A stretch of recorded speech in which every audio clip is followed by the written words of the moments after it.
rehabilitation system more than, for example, retribution system will prevent the crime. But how? I mean, these are the people. They can pretend that they're like rehabilitized, that they're in the system and they're good, they improved, but then they can do even worse. And due to the statistics, it's proven that there was such kind of a rehabilitation center in Germany, Baden-Baden, and it was proved that there was a hate crime committed again after rehabilitation. So there were 10 people, 10 juveniles, and after 10, just 6 returned back to the prison. So what do you think? Which is better, retribution or rehabilitation? Also, for example, I would like to bring you one example that if our argument is that by prioritizing a retributive system over a rehabilitation system, we will promote a safer society. For example, what do you mean?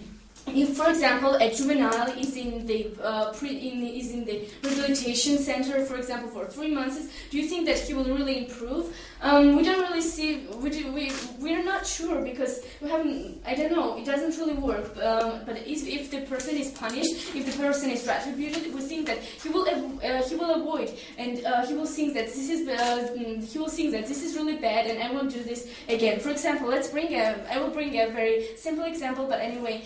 For example, when the father punished the child, for example, for smoking, then he punished him, for example, for cutting his money or grounding him or things like this. So this means that the child will avoid this and will not smoke maybe never. But so the same is with that. If the person is rehabilitized and if the person is told that, oh, this is just bad and you won't be punished anymore, we don't think that they will improve, because they're not innocent people. They are the murderers, the people who violate and people who abuse the society and make the society dangerous and make the danger for society. So we think also that the problem with the rehabilitation for juvenile delinquency is that the victim will want justice for him and a punishment for the criminal that offended them. For example, if there is a person and, for example, his child was murdered by this juvenile,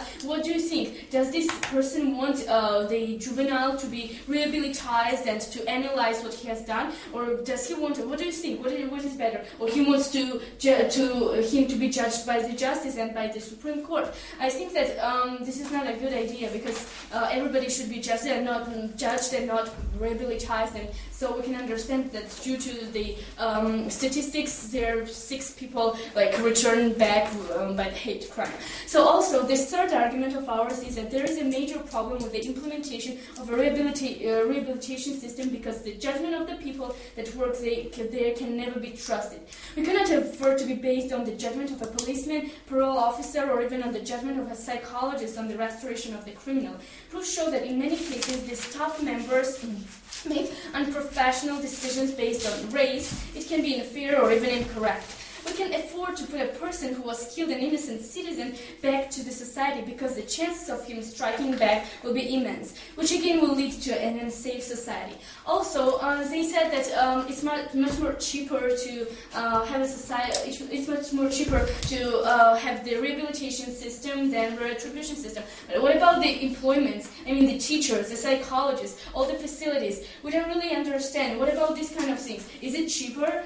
We don't really see the point. So, in conclusion, dear judges, I think that we have proven that this choosing rehabilitation system over retribution system will eventually will not make the society safer. It will just bring the danger, and the society will not be just. So, a society which is insecure will lack all the other crucial factors to be considered as society. In this case, we have proven retribution will lead a just society to a safer society than rehabilitation. Thank you.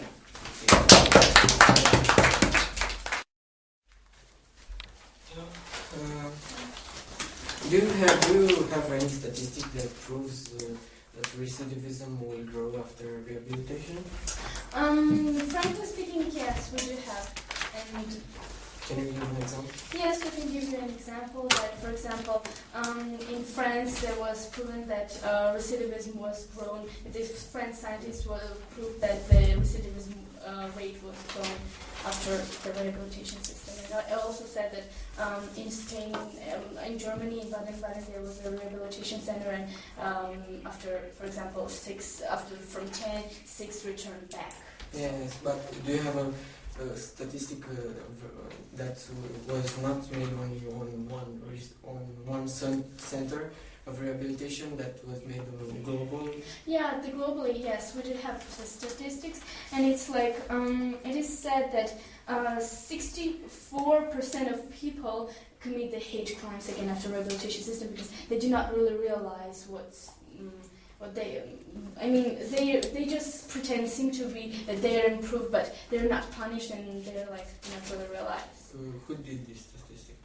The statistic was done by there was the site humanrights.org, and there was such kind of a fear about juveniles, and we saw it there. So. Okay, thank you. Yeah. You say you don't understand our values, but do you provide other values? Our values? Okay. No, you don't understand our values. You say. Yeah, and what kind of values? Other? Because you haven't said that. Yes, that's why we didn't understand what kind of values they are. Oh, you didn't understand that. You didn't mention exactly what kind of values they were. Okay. Yeah. Okay, thank you. You're welcome.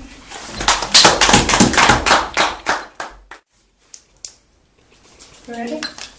In our opponent's last speech, they made a kind request that we offer a definition for incarceration. So just to clarify, incarceration means people going to jail. I hope that adds clarity to today's debate round. They say they don't see the point of our values, but our values, the point of them is to protect individuals and society. We want to make sure that the perpetrators of crimes are protected, because they do still have some rights. We also have to make sure that society is protected from them. The only way we can do that is by implementing fair punishment, and the only type of fair punishment that's offered in today's debate round is rehabilitation. So now let's look at the arguments. First, we tell you that children are encouraged to reintegrate